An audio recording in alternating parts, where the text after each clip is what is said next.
Hello, नमस्कार. रेवती रेसिपीमध्ये तुम्हा सगळ्यांचं स्वागत आहे.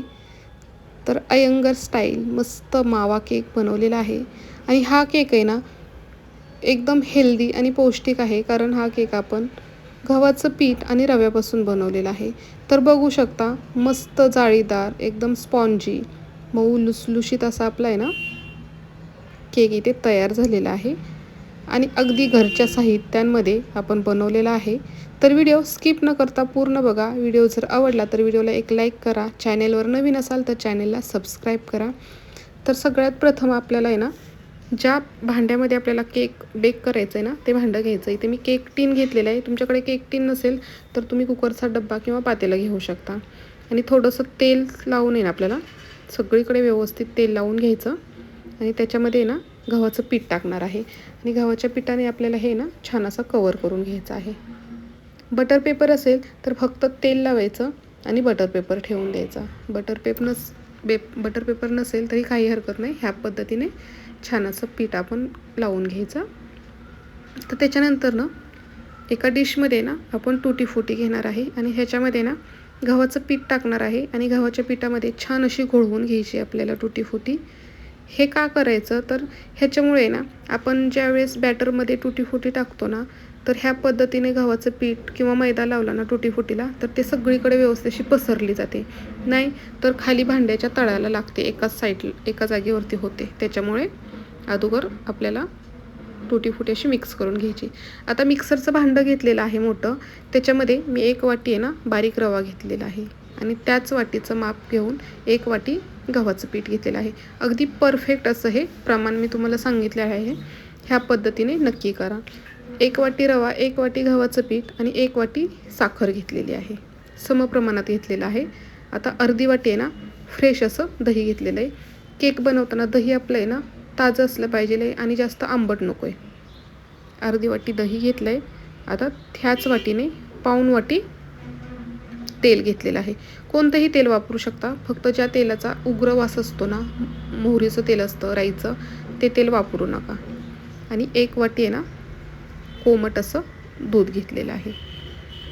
आता इथं व्हॅनिला इसेन्स घेतलेलं आहे. व्हॅनिला इसेन्सचे आहेत ना 4 ते 5 ड्रॉप टाकायचे आणि कलर येण्यासाठी आपल्याला आहे ना थोडासा येलो कलरचा वापर करायचा आहे. लिक्विड कलर असेल तर 3-4 थेंब टाकायचे. आता इथे आहे ना आपला पोहे खायचा जो चमच आहे ना त्यानं 1 चमच बेकिंग पावडर टाकलेली आहे, अर्धा चमच खायचा सोडा टाकलेला आहे आणि हे छान असं आपल्याला आहे ना मिक्सरमध्ये व्यवस्थित असं फिरवून घ्यायचं आहे. ह्याच्यामध्ये मी 10 रुपयेवाली आहे ना 1 मिल्क पावडर टाकलेली आहे. माझ्याकडून ते स्किप झालेलं आहे.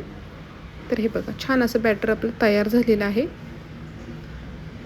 आता ह्याच्यामध्ये आपण छान गव्हाचं पीठ लावून घेतलेली आहे ना टुटी फुटी टाकणार आहे.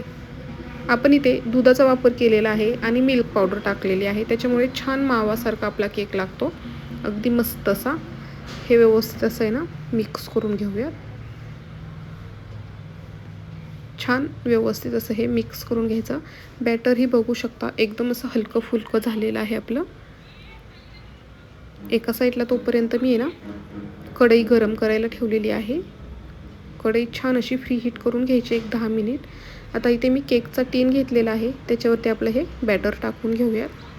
बॅटर टाकल्यानंतर आहे ना बघू शकता हे बघा असं टॅप करत राहायचं. अगदी हलक्या हाताने हे वर्तुळ असं दिसतंय ना ते पूर्ण असं एकसारखं प्लेन करायचं. हाताने टॅप करत राहायचं म्हणजे एकसारखं हे होऊन जाईल. म्हणजे केक आपला जो आहे ना तो व्यवस्थित एकसारखा बेक होतो.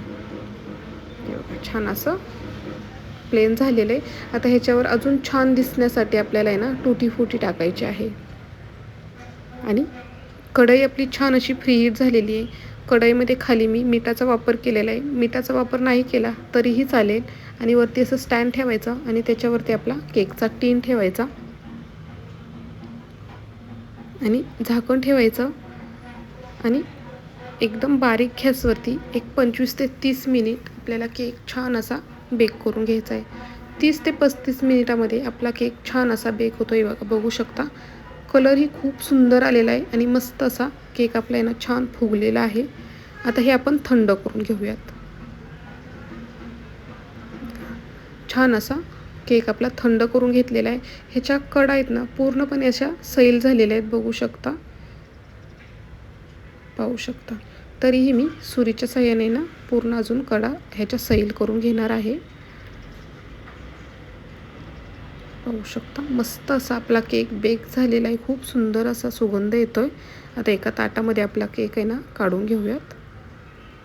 तर खालच्या साईडूनही तुम्ही बघू शकता मस्त जाळी पडलेली आहे. छान स्पॉन्जी असा आपला केक आहे ना तयार झालेला आहे. आता ह्या केकला आपण आहे ना तुम्हाला जशा पद्धतीने आवडेल तसं तुम्ही कट करून घेऊ शकता. मी तुम्हाला दाखवते. तर हे बघा मस्त स्पॉन्जी असा केक आपला ना तयार झालेला आहे. तर व्हिडिओ कसा वाटला तो तुम्ही मला नक्की कमेंट करून सांगा. आणि ह्या पद्धतीने तुम्हीही मस्त हेल्दी असा घरच्या घरी तुमच्या लहान मुलांसाठी केक करून बघा. खूप सुंदर असा होतो. बघू शकता मस्त असा स्पॉन्जी झालेला आहे, पाहू शकता. आणि अगदी बेकरी स्टाईल एकदम मावा फ्लेवरचा केक आपला नाही ते बनवलेला आहे. व्हिडिओ बघितल्याबद्दल तुम्हा सगळ्यांचे मनापासून धन्यवाद.